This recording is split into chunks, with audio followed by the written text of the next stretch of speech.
A thunder of jets in an open sky, a streak of gray, and a cheerful... A loop, a whirl, and a vertical climb, and once again you'll know it's time for the adventures of Rocky and Bullwinkle and friends. Starring that supersonic speedster, Rocket J. Squirrel, with his pal Bullwinkle the Moose, and a host of others. Hurry, Bullwinkle! The show's about to start! I'm coming as fast as I can. Wave to the people! Yay! Now what are you doing? Sign an autograph. Let's see. John Smith. But your name is Bullwinkle. I know, but that's hard to spell.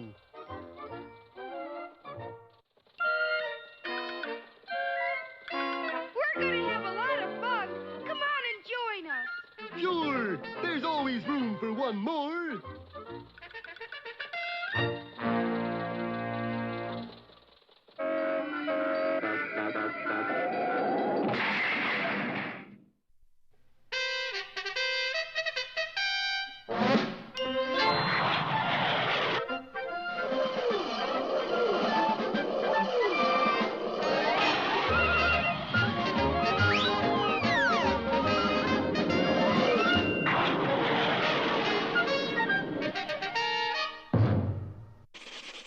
Last time our heroes learned from Captain Peter Peachfuzz, the new head of G2, the strange story of Upsidaisium, discovered on the slopes of Mount Flatten by an old prospector. This fabulous anti-gravity metal had set scientists on their ears until the entire world's supply had been lost by accident. Not only that, but when the old prospector learned that the mountain was already owned by Bullwinkle's uncle, he said, "Well, he'll never find it." Why not? Because it's nowhere to find. Gee, a lost mountain, and now it's all yours, Bullwinkle. Yeah, it's the nicest present I never had. On to Mount Flatten, hey, fellas? well, almost anyway, for on the track ahead, Boris Badenov waited beside an open switch. Boris, darling, why you wrecking train? He's on train, Moose and Squirrel. They won't give us D to Upsidaisium mine, so... You got orders from Central Control? You think I can't make my own decisions? You think I'm just a stooge for Central Control? No, darling. Well, you're wrong. I am. Hello, fearless leader, old body boy, old chum, old sweetie pumpkin.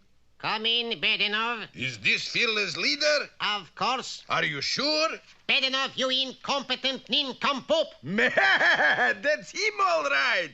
Fearless leader, switch is open, train is coming, okay? One moment, I check with Mr. Big. Mr. Big. This must be top-level caper we're on, Natasha.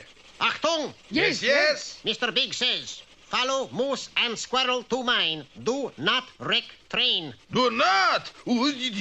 Quick, Natasha, pull switch back. He's stuck, darling. I can't. And the two villains tugged vainly at the switch lever as the train drew nearer and nearer. No use, Boris. It won't work. Natasha, we got to stop train. And Boris dashed up the track toward the onrushing locomotive. Hey, stop! Track is out! Yoo-hoo! Stop the train! Wait! Oh, boy! Inside the cab of the locomotive, the alert engineers heard Boris's cry. Sounds like someone shouting, stop the train, Chauncey. Uh-huh. I think he said the track is out. Oh, you know how some people are. Pessimistic. That's right, Chauncey. Let's see, did I discard or not? Fortunately for everybody concerned, somebody else heard Boris's bellows. Hey, there's someone standing on the tracks waving a red claw. Must be practicing to be a bullfighter. No, that's a warning to stop. But we're not stopping. Well, there's one way to fix that. Pull the emergency cord, Bullwinkle. And Bullwinkle did just that. Instantly, the brakes went on, the wheels locked, and the passengers went flying. We're saved, Rocky. Yeah, I wonder who the hero was that flagged down the train. Probably some grizzled old prospector. You're absolutely right. Allow me to introduce myself. Mojave Max, GOP. GOP? Grizzled old prospector. This is my sidekick, that Validati. Howdy, partner, darling. Say, Rock, maybe they could help us find the lost mountain. Bullwinkle, that's top secret. You lost something, darling. Yeah, but I'm not allowed to tell you what. Is it bigger than Kumquat? Yeah. Smaller than Texas? Yeah. I know. It's a lost mountain. Hey, that's right. She's pretty good at that game, Rock. Just the same, we better get back on the train and yike! Okay. I never yiked on a train, but... Look, Bullwinkle, it's leaving without us. Yes, the train was going on its way, leaving our heroes, mind you, at the mercy of Mojave Max and Death Valley Dottie. Don't miss our next thriller, Danger in the Desert, or Max Attacks.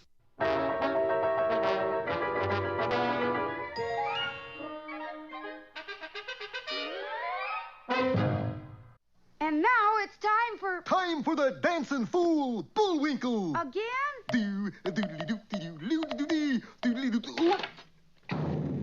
And now for one of our special fairy tales. Yeah.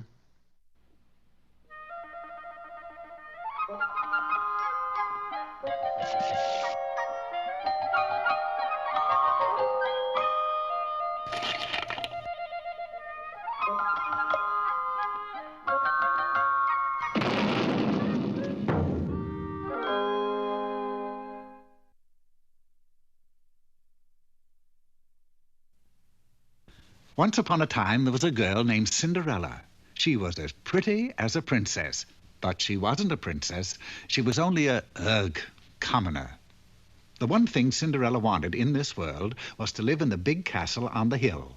But since she was only a commoner, she wasn't even allowed to attend any of the castle functions. When she heard of any of these affairs, she would run to her bedroom, throw herself on the bed, and cry. She wasn't invited to the prune-plucking pageant. She wasn't invited to the harvest hop, and she wasn't invited to the biggest function of all, the grand anniversary ball. Hello, honey. I'm your fairy godmother.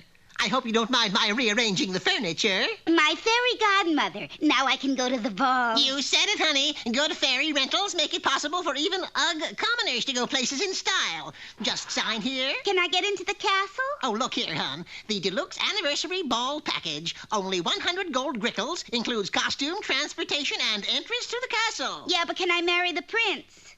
That's 10 grickles extra. It's a deal. And with that, the fairy showed Cinderella her finery. There were racks of dresses, hundreds of furs, boxes of jewels. What about shoes? I knew I forgot something.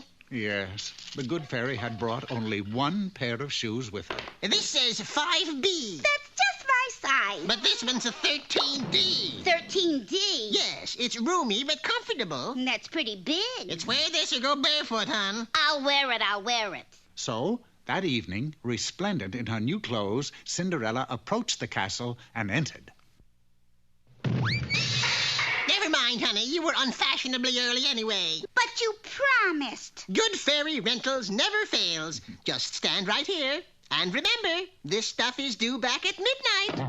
At last I'm going to get into the castle. Meanwhile, on the other side of the castle wall, Prince Edgar the Mild was speaking with the Prime Minister. I don't care, Bertie. I want to move. It's impossible, Eddie. But this old place is so drafty, and it's falling to bits. Look here.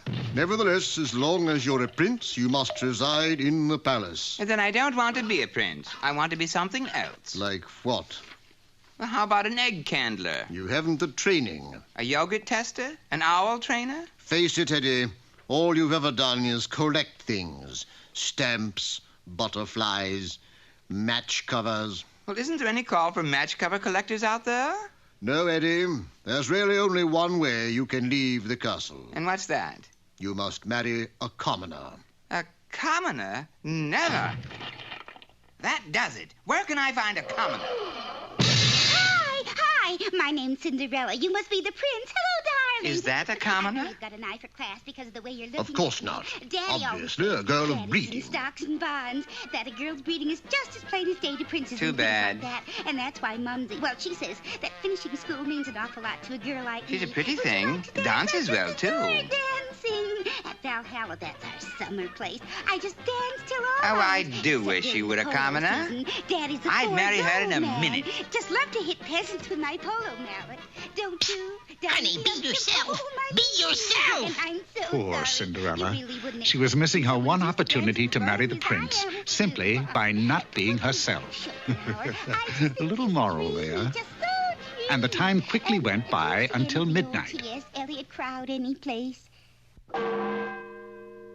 Of course, Cinderella had to flee the palace, but before she did so, she left a small token for the prince to return to her. I'll just leave this small token for the prince to return to me. My dear girl, please, I just said that. I don't want anybody to miss the plot. Well, Cinderella sat around with one shoe on for days. But she just knew the prince would come, and sure enough, he did. Is this your shoe, little lady? Yes, it is. It doesn't fit very well. Well, it's roomy but comfortable. You're sure it's yours? Yes. Now you put it on. Put it on? I came to take the other one off. But, Your Highness. Highness, I'm not a prince. I'm a collector. Acme Collection Agency. Deadbeats a specialty. Yes, and you failed to return these shoes to Good Fairy Rentals. But aren't we going to get married? Married? I'm already married to a commoner. Commoner than what, dearie? So the prince got to leave the castle after all, and he and the good fairy lived happily ever after. And Cinderella, well, she finally got to live inside the castle. Right. Good Fairy Rentals makes it possible for any, commoner to live like a queen.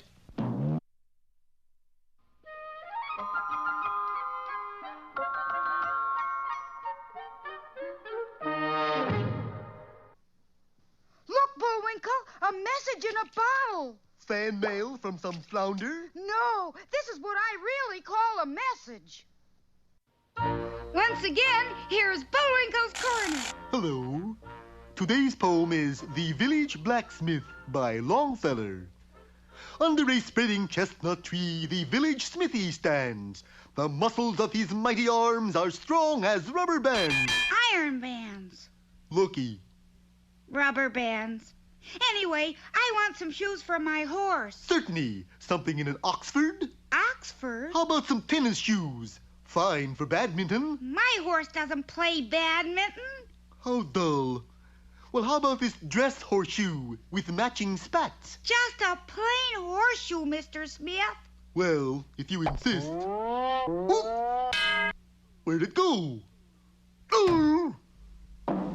Under a spreading chestnut tree, the village Jonesy stands. You mean Smithy. I mean Jonesy. I just sold the place. And now it's time for 5 or 6 baritone solos in the key of E. But Oh! Now for another of our special features. Should have tried E flat.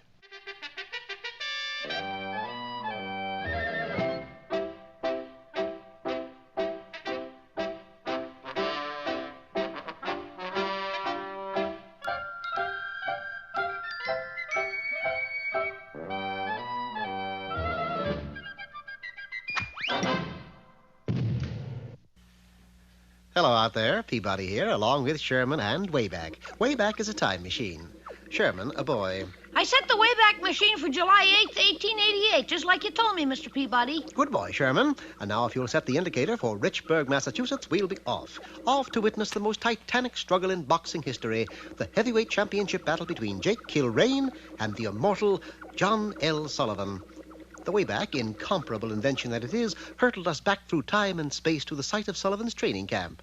Hello? This is O'Hara, Sullivan's manager. I'd like to bet $5,000 on Jake Kilrain. Well, that's what I said. 5,000 on Kilrain. Excuse me, Mr. O'Hara, but are you really going to bet against your own fighter? You're darn right I am. In John L.'s condition, he couldn't punch a clock. O'Hara led the way to an outdoor ring. There's your John L. Flat on his back, and he's been that way all week. Too much training? No, too much mustache. That mustache of his is so heavy he can't lift it. Between the three of us, we managed to elevate Sullivan to a standing position.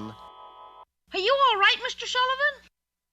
He can't speak, lad. Too much pressure on the lips. Stand clear for a second. We'll see how he does. John, my lad, why do you think I give you a razor on your birthday? This is serious, Mr. Peabody. The fight takes place in an hour. What fight? You mean the slaughter? Oh, if only there were something we could do. There is. What? Shave him.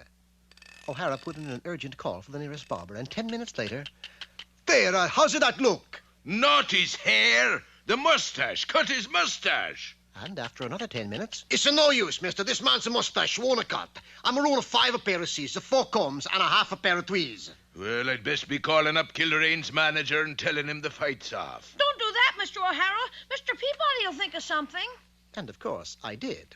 And in this corner, wearing black leotards and pink balloons, John L. Sullivan. That sure was a great idea, Mr. Peabody. Those balloons are keeping the mustache up. Now remember, Kilrain, keep away from that left balloon. I don't like it. I ain't never fought no balloons before. Don't worry about it. What comes up must come down. Yeah, what's that supposed to mean? I don't know. It just sounded like the right thing to say. The fight was on. Round one found the two antagonists more or less sizing each other up. Sullivan could hardly raise a hand due to his inactivity of the past week, and thanks to my talents with a brush, Kilrain was confused by 3 mustachioed opponents. How'd you get the black eye, Kilrain? I didn't see him hit you. He didn't. That left balloon did. Well, never you mind. Patience is a virtue. I like what comes up must come down better. For 30 grueling rounds, the battle raged. At that point, John L. Sullivan was slightly ahead. You fool. The judges took that round away from you. But why? I never hit them below the belt. No, but you hit them below the balloon. Now keep those punches on. Kilrain did just that. Unfortunately, by round 75, no matter how high he aimed, he couldn't score. It seemed that Sullivan's balloons had inflated slightly, making him immune to a ground attack. Come down and fight, Sullivan! Golly, Mr. Peabody, if John L. can keep away from Kilrain, he'll win a decision. But fate proved otherwise, for John L.'s lofty position placed him directly under the powerful lights that gave off a staggering degree of heat.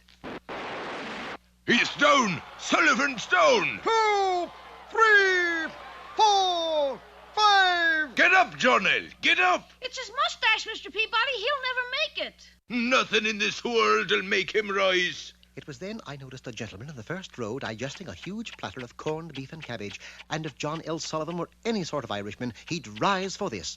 Would you mind if I borrowed this for a moment? Thank you. Well, of course, the rest is history. John L. took one slight inhalation of corned beef and cabbage and turned into a raging tiger. Sullivan was the new champion. What a fighter he was, Mr. Peabody. Probably the most famous of all time. True, Sherman, but his manager was equally famous. Mr. O'Hara? Oh, yes, he joined the Marines and became the most talked-about celebrity of our time. I never heard of him, Mr. Peabody. Really, Sherman? You never heard of Marine O'Hara? Ha ha.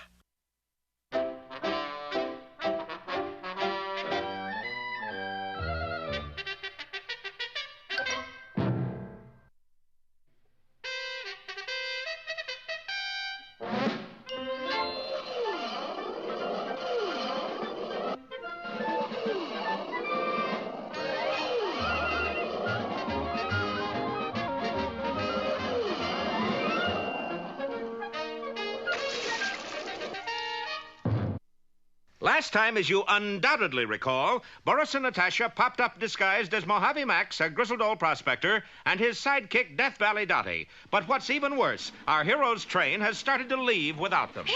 Why are they gone without us, Rock? I'm sure I don't know. Well, we do, don't we? For there in the cab of the locomotive was Captain Peter Peachfuzz, who naturally had pushed the wrong lever.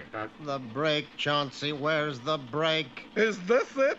Good heavens, Edgar, we can't stop. We'll keep going forever. No, I figure we'll stop in Albuquerque. Why? There's a big stone wall at the end of the tracks. Meanwhile, Rocky and Bullwinkle were still chasing desperately after the last car. Wait up! You can't go without me. I got a ticket. Unfortunately, Bullwinkle's ticket suddenly unfolded, and of course he tripped over it. Oops. Well, there it goes. You go on and fly after it, Rock. You can still catch it. And leave my pal stranded here?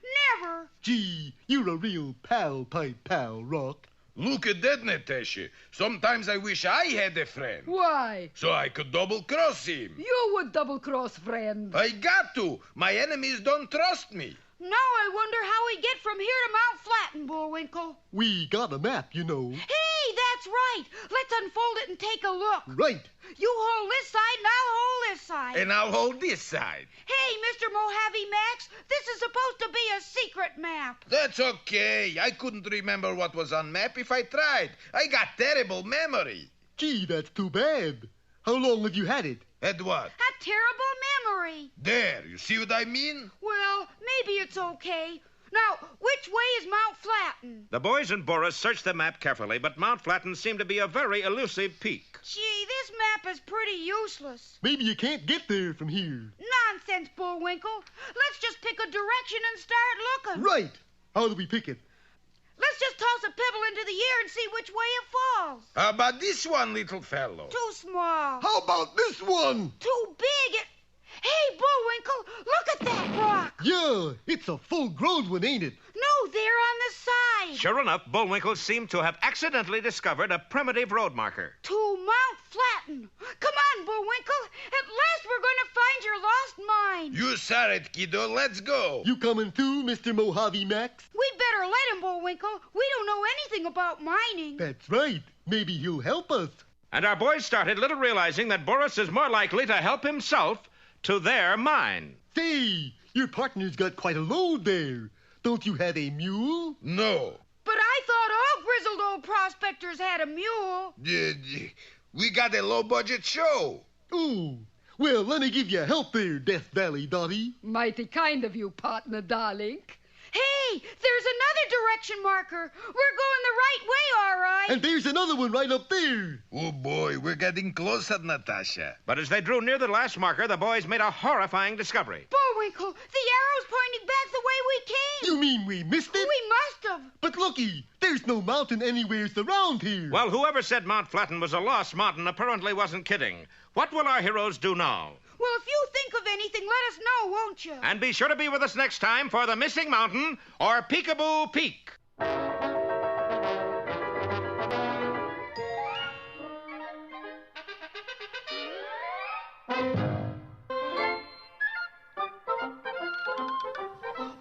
it looks as if our time has just about run out.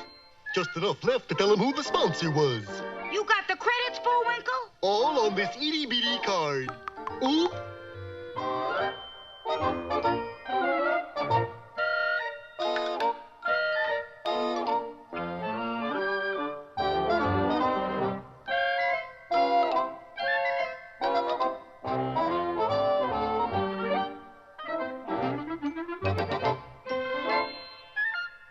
We're late again, Bullwinkle. Right. Bye now. See you next time.